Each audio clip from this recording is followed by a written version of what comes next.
1-3강 출애굽기 합니다. 30분짜리로 자르니까 박수를 많이 받아서 아주 좋으네요. 자, 두 두려움이라는 주제로 1장 8절부터 22절을 보는데, 그 바로의 두려움은 하나님의 축복에 대한 악한 세력의 두려움이에요. 그죠? 그게 나왔죠. 두려움. 근데 이제 두 번째 두려움은 산파들의 두려움이 여기서 나와요. 근데 이건 완전히 다른 두려움이에요. 산파들은 하나님을 경외함으로 생긴 두려움이고, 애굽의 억압에 동참하는 것에 대한 두려움이 있어요. 그래서 이런 두려움은 좋은 두려움이에요. 예? 자, 산파가 여기서 이제 출애굽기에 보면 애굽의 바로하고 대항하는 사람이 누구냐? 히브리 산파예요. 이 참 놀라운 일인데, 최고의 권력자 신의 아들과 저항하는 사람이 누구냐? 남자도 아니고 귀족도 아니고, 그 당시 가장 이 민중 가운데 가장 낮게 취급되는 게 여자거든요. 그러니까 이 여자, 특별히 산파가 등장한다는 것은 당시 지배 계급에 대한 하나님의 대반전이 누구를 통해서 시작하느냐? 가장 약한 사람을 통해서 바닥에서부터 여성을 통해서 시작하고 있어요. 그래서 이 하나님의 반전 보세요. 이 산파들, 그 다음에 그 요게벳과 그 누이 미리암, 그 다음에 애굽 바로 합세슈트 공주, 이 사람들이 결국은 바로의 포갑을 갖다가 무너뜨리는 일을 시작하는 사람들이에요.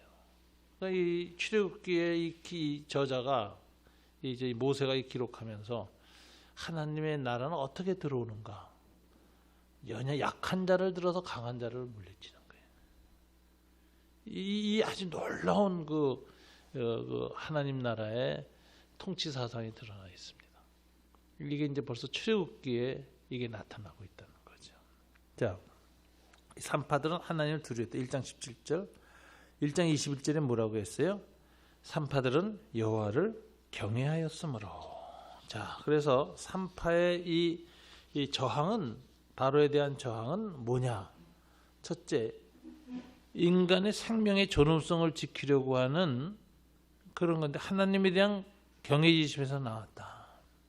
그래서 결과가 달라져요. 산파 집안에 뭐가 있어요? 흥왕이 임했고 이스라엘 백성들은 번성해졌다. 이 성경의 본문이 그렇게 나오죠. 자, 15절, 애굽 왕이 히브리 산파 십보라라 하는 사람과 부하라는 사람에게 말하여 죽여라, 아들은 죽여라, 딸이건 살려라. 그런데 산파들이 하나님을 두려워하여 왕의 명령을 어기고 남자 아기들을 살린지라. 그러니까는 왕이 부르죠. 왜 이러느냐? 그랬더니 산파가 뭐라고 대답해요? 히브리 여인은 더 건강해서 산파가 그들에게 이르기 전에 해산하였더이다 하매. 그러니까 이게 거짓말일 수도 있고 사실일 수도 있을 텐데 사실일 가능성이 많아요. 왜냐하면 히브리 산파들이 보니까 이 아이가 건강해서 산파가 도움 필요 없이 잘 나와. 안 죽어. 자기네가 가면 죽여야 돼. 그러니까 낳은 다음에 가기로 해서 일부러 늦게 갈 수 있어요. 애굽 왕의 이 저항하는 태도죠. 일부러. 그랬는데 하나님의 은총으로 이렇게 아이가 나왔습니다. 이렇게 대답하고선 왕의 명령을 따르지 않으니까 결과가 뭐죠? 20절 21절이에요. 다 같이 한번 읽어볼까요? 하나님이 그 산파들에게 은혜를 베푸시니 그 백성은 번성하고 매우 강하여지니라. 그 산파들은 하나님을 경외하였으므로 하나님이 그들의 집안을 흥왕하게 하신지라. 자, 산파는 첫째, 그 집안이 축복받아서 은혜를 받아서 흥왕하게 됐고, 그 다음에 이스라엘 민족은 더 강성하게 됩니다. 자, 그러니까 우리가 아무리 연약한 입장이라 하더라도 하나님을 두려워함으로 신앙을 지키고 윤리를 지키고 자세를 지킬 때 우리가 가져야 될 게 있어요. 하나님의 은혜를 베푸시고 축복하신다. 또 하나의 축복은 당대에 안 줄 수가 있어요. 많은 사람들은 당대에 내가 받으려고 그러는데 아니에요. 자식은 하나님의 여호와에 주신 기업이라 그랬어요. 텃밭이라 그랬어요. 그러니까 하나님의 축복은 당대에 안 올 수가 있어요. 그런데 자식들을 통해서 이루어질 수가 있어요. 그러니까 우리가 이 믿음의 생활을 할 때는 이런 본문을 딱 깊이 묵상하고 우리가 하나님의 은혜를 받고 은총을 받는 삶을 살아야 됩니다. 자, 이렇게 하니까 바로가 이제 어떻게 했죠? 22절. 아들이 태어나거든 아예 그냥 가기도 전에 막 태어나니까 죽일 수는 없고 그냥 강에 던져라. 그렇게 이제 했어요. 그런데 이제 2장에 가니까 어떻게 일이 나냐. 레이 가족 중 한 사람. 그래서 이제 요게벳하고 미리암이죠. 동생 미리암인데 했는데 임신한 아들을 낳았는데 아까 2장 2절에 잘생긴 것을 보고 이거 설명을 했죠. 그죠? 토브라고. 여러분 강의 안에도 나와요. 강의 안에도 나오는데 이 토브에 대해서 이제 그 가장 설명을 잘한 사람은 스데반 집사입니다. 사도행전에서 하나님 보시기에 아름다운지라. 그래서 이게 창조의 아름다움 또는 관계적 아름다움이다. 창조의 아름다움이라는 건요, 우리가 아름답다라는 개념은 그리스에서는 심미적 아름다움이에요. 그래서 이제 눈, 코, 귀, 입, 몸이 팔등신 이렇게 조화를 이룬 거거든요. 그런데 히브리의 아름다움은 그냥 관계의 아름다움, 인격 관계가 아름다운 게 아름다운 거예요. 창조 세계에서도 하나님 보시기에 아름다웠다 하는 것은 만든 피조물들의 질서가 다 관계가 온전한 질서로 형성된 걸 보고 하나님이 아름답다고 했어요. 그래서 이 히브리 개념에서의 토부 개념은 질서, 관계의 아름다움이다. 그래서 한 개체의 어떤 심미적인 아름다움을 강조하는 이 그리스의 아름다움이라는 것하고는 사상이 달라요. 히브리 사상은 이게 특징입니다. 그렇기 때문에 히브리의 아름다움은 신앙, 윤리, 인간관계 이런 게 다 정상적으로 되어 있는 걸 얘기하는 겁니다. 이것이 이제 이 모세의 아름다움이라는 말 속에 들어있는 것이죠. 석 달을 숨겼다가 이제 보내는데 여러분 물에서 왕이 태어나는 이야기 또는 여러 가지 어려움을 겪다가 물에 버려졌다가 물에서부터 아기가 구원받는 이야기가 성경에만 있을까요? 고대 세계의 다른 설화에도 있을까요? 고대 세계의 다른 설화들도 굉장히 많이 있어요. 수메르나 메소포타미아 이쪽에서도 바로 똑같은 설화가 있어요. 그러면 이게 하나님이 이 모세를 보낼 때 이렇게 이제 역사하는 이런 거 보면은 이 설화가 고대 사람들이 갖고 있던 설화를 이용하시는 거예요. 그럼 무슨 소리냐? 이 아이는 고대 신화적 세계관과 설화적 세계관의 근거에서 보면 하나님이 미리 정해놓은 이스라엘의 왕으로 오셨다 할 때 바로 이 나일 강에서 이 방주에서 떠다니다가 왕궁으로 들어가는 이 과정을 이야기하는데 이것은 고대의 왕의 탄생을 예고하는 스토리다라는 거죠. 그러니까 이 하나님이 왜 이런 방식으로 고대 신화에 다른 왕들이 태어날 때 내려왔던 왕의 전설이 있잖아요.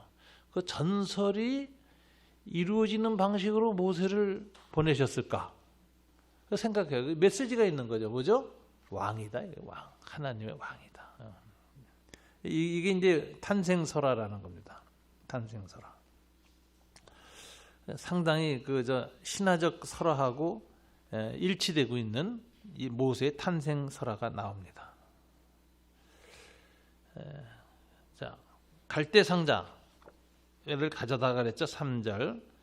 더 숨길 수 없게 되면 갈대 상자를 가서 역청과 나무지를 채우고 이거 뭐하고 비슷하죠? 갈대 상자가 원문으로 뭔지 아세요? 방주예요. 그럼 이게 역청을 칠한 방주. 노아 홍수 때죠. 하나님이 인류를 구원할 때 창조적 구원을 할 때에도 물로부터 이 방주를 통해서 구원하셨죠. 이스라엘을 이 바로의 살육과 억압에서 구원하실 때도 모세를 방주를 통해서 왕으로서 생명을 유지하고 자라날 수 있도록 하셨는데 이 이야기가 애굽 맥락에서 노아 방주 사건이 다시 전개되고 있다. 이거 우리가 알 수가 있어요. 자, 그래서 구원 이야기. 그러니까 이 창세기 출애굽기에 나오는 그 출애굽의 해방 구원 이야기는 대부분 다 창조 사건의 리바이벌이다. 창조와 구원이 일치되고 있다는 것을 여기서 하나님이 말씀하시는 걸 알 수가 있습니다. 자, 애굽의 바로의 폭정에 대해서 여자들을 사용했다 하는데 여자들이 이제 갖고 있는 태도 중에 하나가 모세의 어머니와 요셉의 미리암은 창조적 아름다운 토부를 보고 감동받아서 이 아이를 살리기로 결심하는 거예요. 어떻게든지 살려야 되겠다. 그러니까 창조적 신앙의 반영이었어요. 그런데 이 공주는 어떤 반응이냐? 이 아기를 보고 불쌍히 여겼다. 이렇게 돼 있어요. 그래서 이제 6절이죠. 열고 그 아기를 보니 아기가 우는지라 그가 그를 불쌍히 여기 이르되 이는 히브리 사람의 아기로다 하고서는 유물을 데려다가 키우게 하는데 여기서 불쌍히 여김이란 말이 뭐냐? 이거는 하나님이 이스라엘을 향한 마음을 불쌍히 여김이라 그래요. 그런데 그것을 바로의 공주가 모세를 보고 갖게 했어요. 그러니까 이 바로의 공주에 주어진 이 불쌍히 여기라는 마음은 누구의 마음이죠? 이스라엘을 향한 하나님의 마음이에요. 그게 에스겔서 16장 5절에 불쌍히 여김이라는 단어가 나와요. 제가 읽습니다. 아무도 너를 돌보아 이 중에서 한 가지라도 내게 행하여 너를 불쌍히 여긴 자가 없었으므로 내가 나던 날에 내 몸이 천하게 여겨져 내가 들에 버려졌느니라.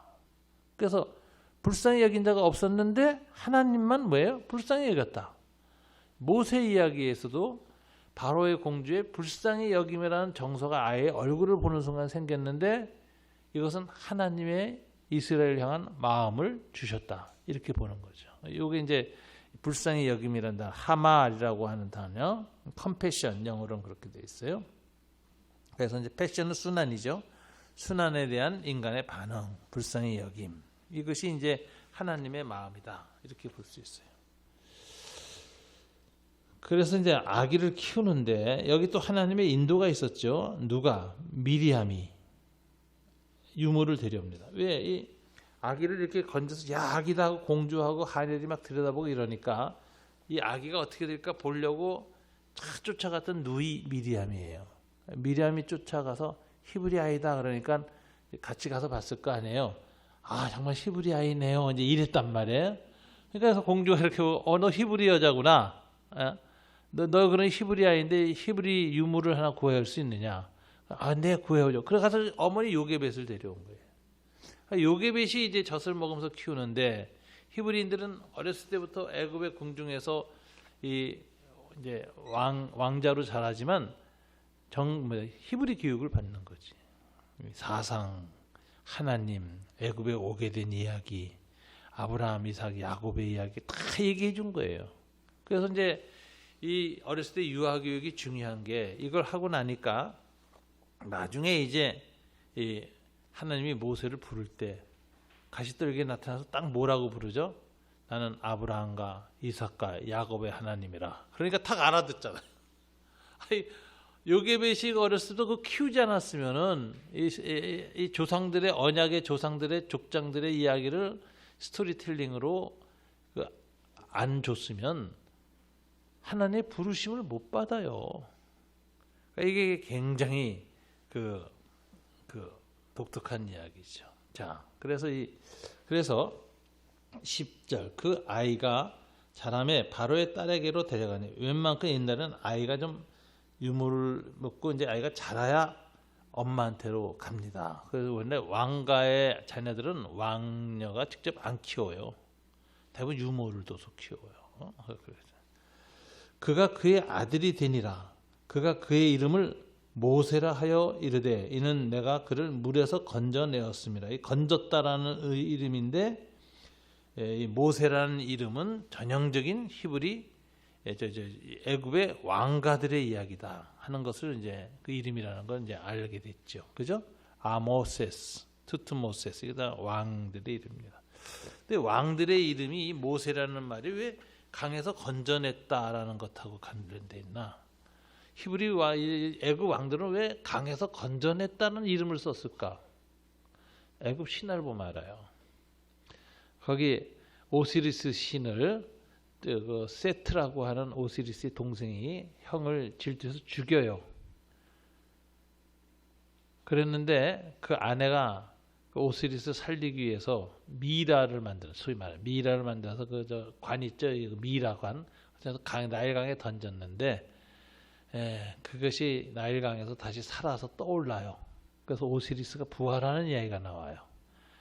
그러니까 이 왕의 후손들은 다 물에서부터 생명을 얻어서 나오는 존재. 그래서 모세라는 말을 그 에집트 왕가가 썼는데 그 신화를 하나님 이용해서 모세를 보내서 애굽 사람들도 이 모세를 모세라고 왕가의 이름을 지어주게 만든 거죠. 여기서 이제 하나님이 신화적 세계관을 부정하면서도 하나님의 구원을 설명할 때 그 당시 사람들의 사고방식인 신화적 용어로 설명을 하거나 신화적 표현을 써요.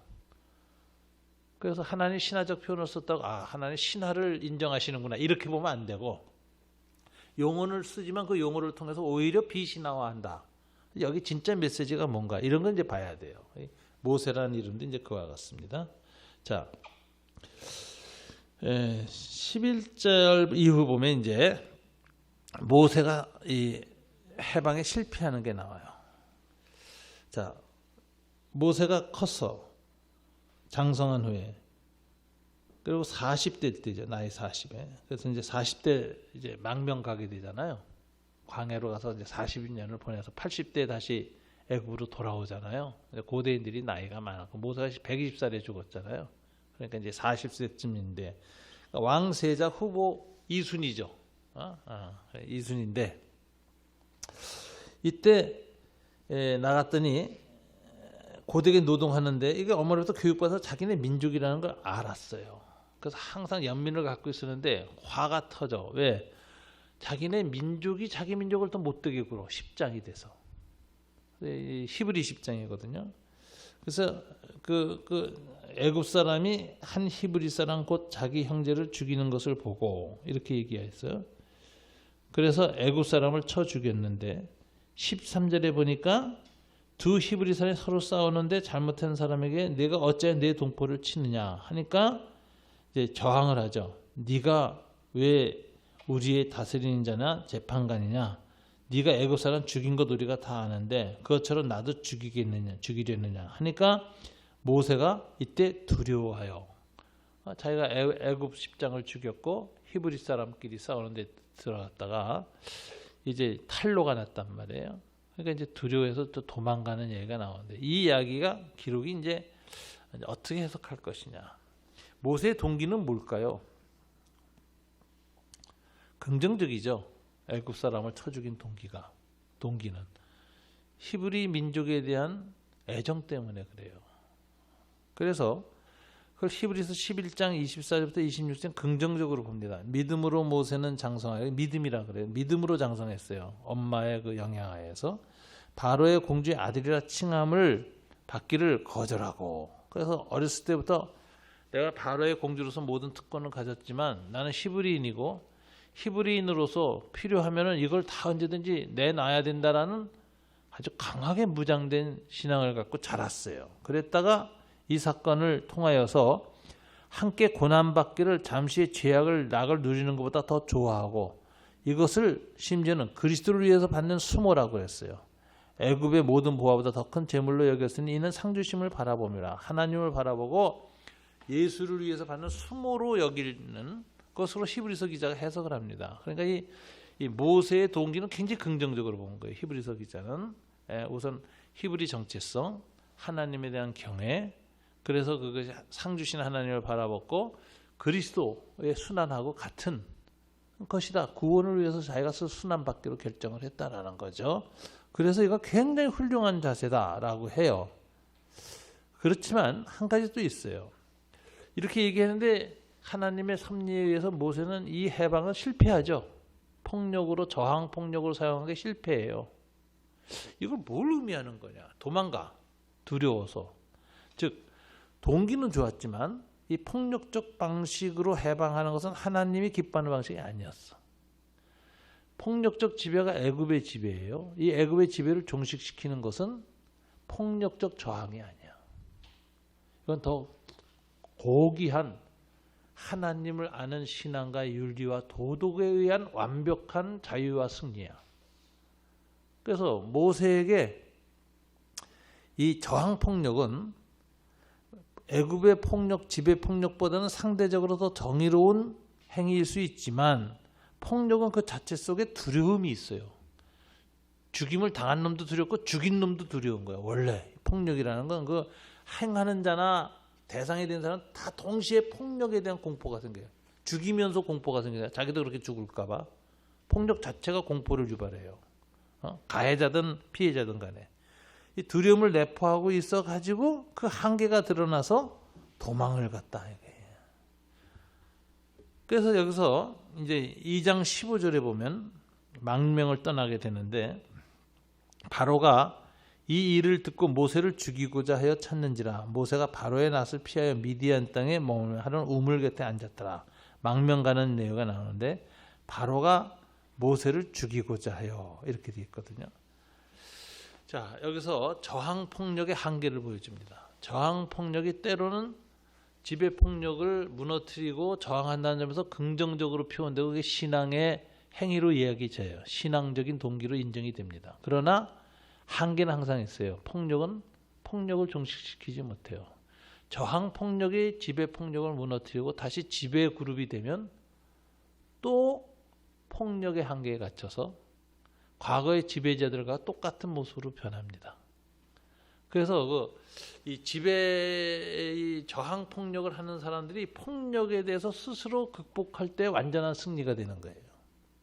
폭력을 이기지 못하면 이게 이제 요즘 우리 이 문화에 대해서 보고 문재인 정부의 한계에 대해서 비판하는 김누리 교수의 그 글을 보면 독일에서 나치즘을 극복하는 과정하고 비교해서 설명을 했는데 아주 저는 설득력이 있다고 생각해요. 왜냐하면 히틀러의 나치즘을 경험하고 나서 독일의 많은 사람들이 그 나치즘을 떨어뜨리기 위한 저항을 해서 나치에 협력했던 사람 다 잡아가두고 니른베르크 재판하고 다 이제 정치적으로 이제 처리를 하잖아요. 하면서 어떻게 됐느냐? 나치가 했던 똑같은 방식을 수단으로 택해요. 그래서 경찰을 통하고 검찰을 통해서 다 잡아들이는 거야. 그러니까 나치를 청산하려는 노력을 하는데 썼던 방식은 나치가 썼던 방식과 똑같은 방식을 쓴 거예요. 그래가지고 소위 그 문화적 나치즘을 극복을 못해요. 그 한계를 보고 젊은이들이 저항을 다시 일으킵니다. 그래서 모든 억압, 모든 폭력 자체를 거부하는 운동이 일어나요. 그게 이제 68 혁명이라는 거거든요. 그리고 그걸 거쳐서 소위 여성 해방, 모든 약자에 대한 모든 해방을 문화적으로 전반적으로 실현하는 일이라서 교육혁명까지 다 일어나가지고 오늘날 유럽의 근대 시민사회, 현대 그 시민사회가 형성돼요. 그러면서 그 아도르노 같은 사람이 뭐라고 했냐면 나치즘의 가장 큰 피해는 나치를 물리치려고 했던 사람들의 마음속에 나치즘의 그늘을 심은 것이다. 이렇게 말을 한다고. 근데 그 말을 들으면서 저는 그런 생각했어요. 문재인 정부는 소위 386, 86세대가 정권을 잡았어요. 6월 항쟁했던 86세대가 송영길 씨, 우상호 씨가 다 86세대 때 학생운동 지대. 문재인 대통령을 포스트로 내서 그 사람들이 다 청와대 들어가서 다 권력을 잡았어. 그리고 적폐를 해냈는데 썼던 방식은 국가폭력을 또 쓴 거예요. 박정희가 했던 거하고 똑같은 짓을. 그래가지고 특수부 검찰을 키웠어. 5년 동안. 전에는 중수부가 컸는데 중수부는 없애고 노무현 대통령 잡아놓은. 이번에 특수부를 키웠다고. 특수부 검찰을 키워서 그냥 이 적폐를 하고 다 하다 보니까 여기에 물린 게 지금 정권이 바뀐 거예요. 근데 왜 중산층이나 중간에 있던 사람들이 왜 문재인 정권에 대해서 마음이 떠나고 막 이렇게 됐는가? 그 이유는 딱 하나예요. 적폐를 하는데 썼던 방식은 여전히 국가폭력 방식으로 썼다. 여전히 코드 인사했고 자기네 사람들 갖다 받고 권력을 장악하게 하고 그리고 과정의 합리성이 없어요. 그래서 그럴 수 있겠죠. 아유, 저놈들 잡으려면 어쩔 수 없어. 그 방법 써야 돼. 근데 그것이 말하자면 이제 아데로너가 말하는 나치즘을 물리치려고 하다가 가장 어두운 나치즘의 그늘이 그 사람들의 마음에 자리 잡았다. 이것이 독일의 비극이다. 이렇게 얘기를 했거든요. 히틀러의 나치즘을 청산하는 과정에서. 나는 국가폭력이라는 문제가 굉장히 중요한 거라고 생각해요. 그래서 국가폭력의 지배폭력일 때 저항하는 폭력의 정당성은 있지만 폭력 자체를 극복을 못하면 악순환에 빠진다. 그래서 정말 민주주의 사회, 시민사회를 이루기 위해서는 저항폭력의 한계를 알아야 됩니다. 그리고 순간적으로 어느 시대 하나님이 쓰게 하실 때가 있어요. 시민혁명이 일어나고 뭐 할 때.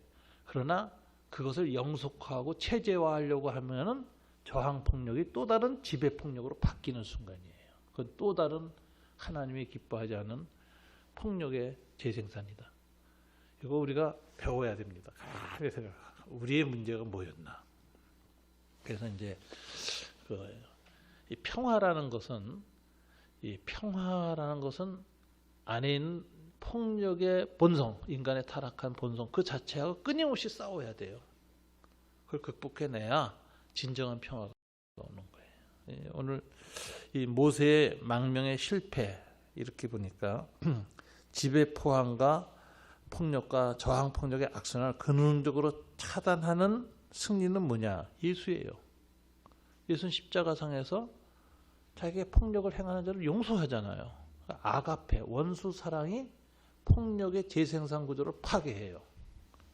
어둠의 권세가 다시 잡지 못하게 해요. 그래서 이 모세는 저항폭력으로 시작했지만 한계를 보여줬는데 그것이 예수의 이 아가페, 사랑의 혁명에 이르지 못했다 하는 점을 우리가 보게 됩니다. 그것을 스데반이 뭐라고 얘기하느냐.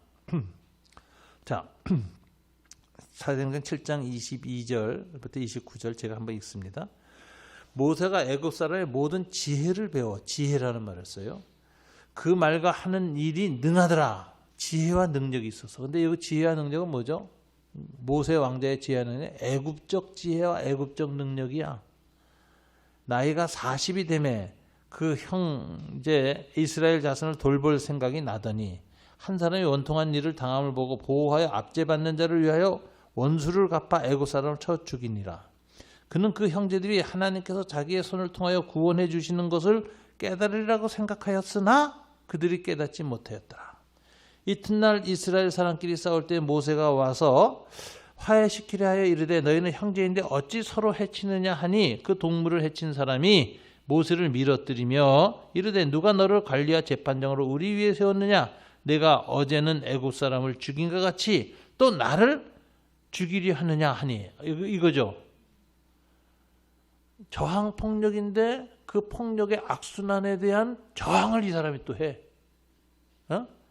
모세가 이 말 때문에 도저히 미디안 땅에서 나그네 되어서 거기서 아들 둘을 낳으니라. 이렇게 되는데 모세의 망명은 애굽의 지혜와 능력의 한계를 보여주는 사건이다라는 거죠. 그러니까 이 본문의 사건 속에서 모세의 미디안 망명을 우리가 보면서 생각해야 되는 게 있는 거예요. 저항폭력과 지배폭력의 상관관계. 지배폭력의 악에 비해서 저항폭력은 상대적으로 선한 거예요. 그 옳은 거예요. 그러나 그것이 영속적인 체제, 폭력 체제로 다시 변환된다면 또 다른 악이 되는 거예요. 그걸 하나님 막으시는 거예요. 난 그래서 요즘 그런 생각을 별 생각을 다 해요. 하나님께서 왜 정권을 바꾸게 하셨을까? 하나님께서 민주당의 운동권 세대들이 다시 업그레이드 되게 시키려고 자기네들의 그 지난 5년간 통치의 한계를 발견하고 그것을 극복해야 진정한 평화의 도구로 세워지는 민주 시민 세대가 나오니까 그걸 만들기 위해서 하나님이 그 한계를 보여주신 것이 아닌가. 내가 오늘 본문 보면서 그렇게 적용했더니까. 그래서 뭐 실패가 아니에요. 그걸 통해서 바로 배우면 넘어가는 거예요. 그래서 이 폭력 문제에 대해서 우리가 가만히 봐야 돼요. 그래서 나는 그 검찰 어떻게 한다고 막 그러는데 한쪽으로는 그러잖아요. 그 검찰을 그렇게 만든 게 누구냐? 저 386 세대가 만들었잖아요. 그렇게 검찰한테 끌려가서 고문당하고 죽고 한 사람들이 적폐 세력 해결할 때 왜 똑같은 방식을 취했을까? 왜 거기에 대한 반성이 없었을까? 그래가지고 전부 판사 출신들 국회의원 돼가지고 민변 출신들 다 들어와가지고 법률을 개정해서 법으로 다 잡아 놓으면 적폐가 항되고 민주주의 완성할 수 있다는 그런 법률가적 행태, 그 한계가 있었는데 그 결과로 검찰총장이 대통령이 가지고 또 저들을 패잖아. 이런 악순환이 어디 있어? 이게 코미디도 이런 코미디가 어디 있어요? 그래서 우리 한국 사회는 지금 법률가들의 전쟁터가 됐어요. 그래가지고 지금 민주당도 또 이제 검소완박해가지고 또 법률 제정하고 또 다 그 칼을 뺏으려고 이제 또 하는데, 많이 보니까 모든 정치를 법으로 하려고 그래. 이거 위험한 거예요. 정치는 법 이상해야 되거든. 법은 수단에 불과하고 수단에만 의지하지 말고 정말 사람들의 마음을 움직이는, 민심을 안는 이런 태도와 감동이 있어야 되는데 이거 다 없고 지금 여야 모두가 다 법기술자끼리 모였어. 법무부장하고 검찰총장 싸우고 판사 출신들 다 국회의원 되고 야당에 저게 되고 저쪽에서는 또 검사 출신이 또 다 정권 잡고, 검사 판사 출신들, 검사와 변호사 출신들이 그냥 민변 출신과 검찰청 출신들이 그냥 법 가지고 무서운 싸움을 하는 거예요. 나는 정치 실종이다 이렇게 봅니다. 참된 정치는 법 이상의 인애와 사랑과 감동이 있어서 백성들의 마음을 사로잡는 길을 가야 되는데 그럴 사람이 지금 당장 안 보여요. 그래서 누가 있을까? 기도해야 됩니다. 그런 사람 일으켜야 돼요. 또 처음에 실패했어도 그런 마음을 다시 일으킬 수 있는 사람이 다시 모세처럼 실패를 깨닫고 40년 광야를 거쳐서 법 이상의 것, 폭력 이상의 것을 행하자. 하나님을 의지하고 이거 굉장히 그 변화거든요. 저는 그런 식으로 한국 사회가 바뀌어야 된다. 이렇게 보는 겁니다. 그래서 제가 이렇게 보는 게 너무 현학적인 태도인지 모르겠죠. 제가 이렇게 현실을 보면서 성경을 통해서 어떻게 반성하고 어떻게 봐야 할 것인가. 그래서 이 기성세대화된 저항세대가 저항세대의 그 한계를 반성을 해야 20대, 30대를 얻을 수 있습니다. 굉장히 중요한 얘기죠. 네. 그래서 지금 한국 사회에서 가장 지금 이 마이너리티 문제가 핵심이 되는 게 뭐죠? 최근에 그 정권 교체기 거치면서 하나님 보실 때 가장 눈에 거슬리는 게 뭘까? 약자에 대한 탄압이에요. 여성에 대한 탄압, 장애인에 대한 탄압. 이게 폭력의 본질을 보이거든요. 그래서 나는 여가부 폐지한다든가 페미니즘 논쟁하는 거 보고 이거는 이 권력을 쥐고 힘을 쥔 사람들이, 이준석 같은 경우 저거 완전히 이 가치관이 지금 뒤집혀졌는데 이렇게 보여요. 그다음 장애인에 대한 태도 이런 거, 이게 굉장히 우리 사회에 반성해야 될 부분이죠. 하여튼이 우리 한국 사회는 폭력의 문화적 폭력으로부터 벗어나는 거 제일 중요한 것 같아요. 이게 이루어져야 평화 통일도 일어나지. 그잖아요. 진정한 평화가 오는 거, 평화를 만들 수 있는 힘이 있는 건데 우리 피스메이킹을 할 수 있는 능력이 없어요. 한국 사회가 지금. 끊임없이 적대적 증오, 폭력에 대한 유혹을 받고 있어, 서로가. 그래서 정치를 폭력으로 변질시키고 정치를 법률 행위로 이렇게 수준을 낮춘 현재 상황에 대한 통찰이 있어야 됩니다. 그리고 거기에 대한 반성을 해야 돼요. 난 이게 이제 우리 시대 과제라고 봐요. 그래서 이제 아데르노가 말한 것처럼 문화적 파시즘을 극복하는 것이 우리 시대의 과제다. 이게 굉장히 중요한 메시지인 것 같아요. 독일에서는 이미 일어난 일인데 우리가 겨우 촛불혁명, 그다음에 문재인 정권 지나가면서 그 과제를 받았어요. 우리는 이제 문화적 파시즘, 내재화된 폭력의 본성을 정말 넘어가는 단계를 지금 우리가 한국 사회가 지나가고 있지 않나, 저는 이렇게 생각을 합니다. 자, 정치 얘기까지 해서 적용 끝났습니다. 기도하고 마치겠습니다. 하나님 아버지 감사합니다. 모세가 저항 폭력의 한계를 드러내고 망명하는 모습을 보면서 우리가 악에 대해서 저항하되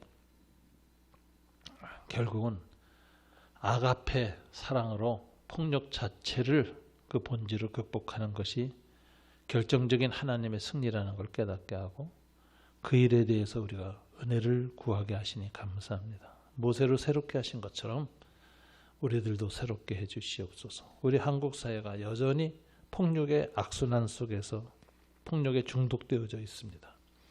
이걸 극복한 새로운 세대, 새로운 백성이 될 수 있도록 우리 한국 사회, 한국 백성을 붙잡아 주시고 특별히 그리스도인들을 붙잡아 주시옵소서. 예수님 이름으로 기도드립니다. 아멘.